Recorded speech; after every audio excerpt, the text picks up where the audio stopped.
नमस्ते प्यारे बच्चों। तो पिछली वीडियो में हम क्या देख रहे थे? पिछली वीडियो में हम देख रहे थे कि एचसीएफ और एलसीएम गुणनखंड विधि से इनको हल करना सीख रहे थे।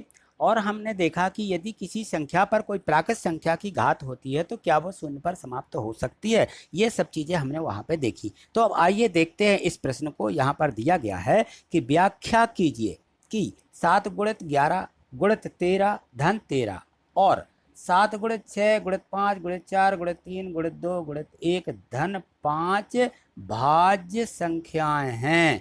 ये दोनों यहाँ पे जो दी गई हैं, ये पहली संख्या दी गई और यहाँ पे ये है पूरी संख्या, ये की संख्या है ये पूरी संख्याएं, ये दोनों संख्याएं जो हैं भाज्य संख्याएं हैं, जो कि यहाँ पर कुछ गुणनखंड और धन के रूप में लिखी गई हैं। ठीक है ना। यहाँ पे देखिए धन 13 जोड़ा गया है, यहाँ पे धन 5 जोड़ा गया है।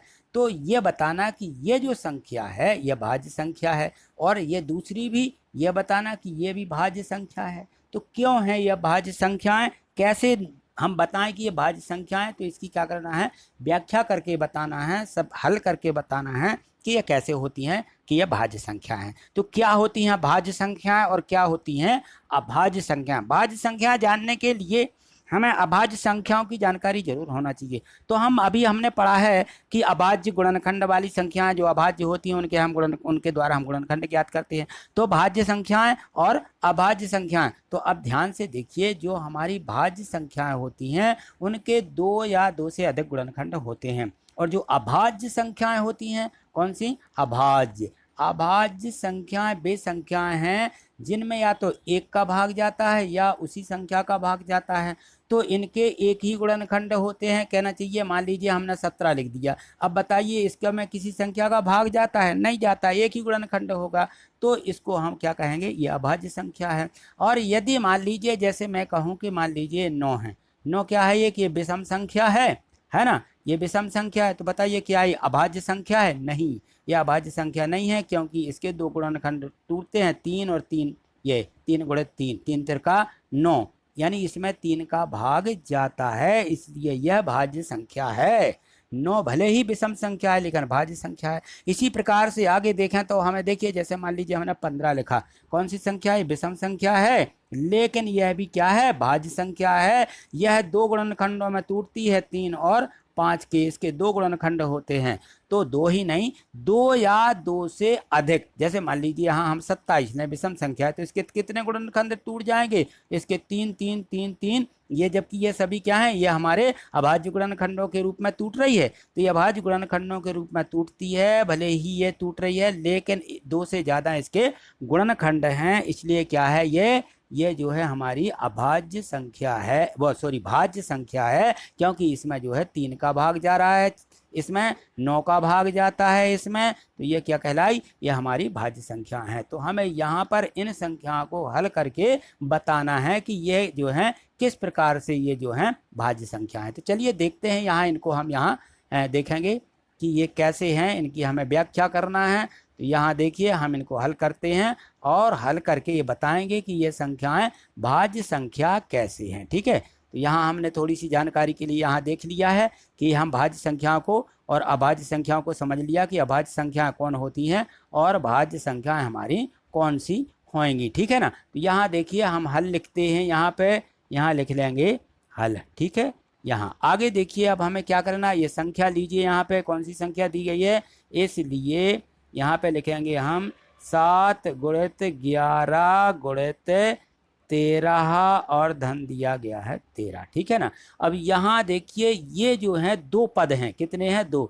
यहाँ से जो गुणनखंड में है पूरा, ये एक पद कहलाएगा, धन के बाद ये दूसरा पद कहलाएगा। तो दोनों पदों में 13 जो है कॉमन संख्या है, दोनों में है, उभयनिष्ठ है। तो इसको यहाँ ले लेंगे क्या? उभयनिष्ठ कॉमन ले लेंगे, तो यहाँ से 13 बाहर आ जाएगा और यहाँ कोष्टक के अंदर बच जाएगा 7 गुणित 11, और यहाँ चाहो तो गुणित की जगह 1 लिख सकते कि यहाँ 1 बचा, 13 बाहर हो गया, और यहाँ 13 की जगह धन में यहाँ भी 1 ऐसा लिख लेंगे। ठीक है। अब चलिए आगे देखिए, यहाँ पे ये आ जाएगा हमारा 13। ठीक है ना। बाकी इनके गुणा कर लीजिए, 7 का 11 में गुणा करेंगे तो कितना मिलेगा? 11 7 77 और धन 1। ठीक। अब आगे लिखिए यहाँ पे, तो इसको लिखेंगे 13 और यहाँ 77 में एक जोड़ दीजिए तो कितना मिल जाएगा 78। कोष्टक का मतलब क्या है गुणा, तो यहाँ गुणा लिख लेंगे और ये आ जाएगा यहाँ पे, क्या आ जाएगा यहाँ 78 मिल गया। ठीक है ना। अब देखिए यहाँ पे ये जो संख्या बनने वाली है यह संख्या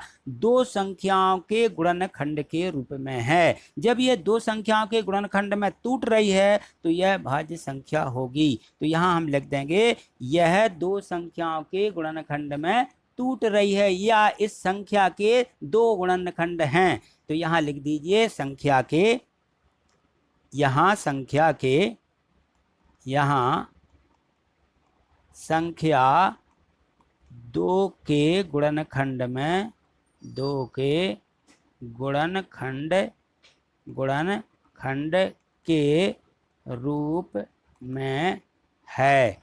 ठीक है ना। ये लिख देंगे जब ये दो के गुणनखंड के रूप में है तो क्या होगी, जो एक भाज्य संख्या है, जो एक भाज्य संख्या है। ठीक है, ये दो के गुणनखंड के रूप में है इसलिए यह भाज्य संख्या है। यहाँ पे इसको हमें ऐसा लिख देना है। यहाँ देखिए अब अगला दिया गया है। ठीक है ना, ये तो समझ में आ गया। चलिए इसको साफ कर देते हैं। तो यहाँ आगे देखेंगे अगले वाले को भी इसी प्रकार से हमें उसको भी देखना है। तो वो देखिए उसको भी हम तोड़ के देख लेते हैं यहाँ पर।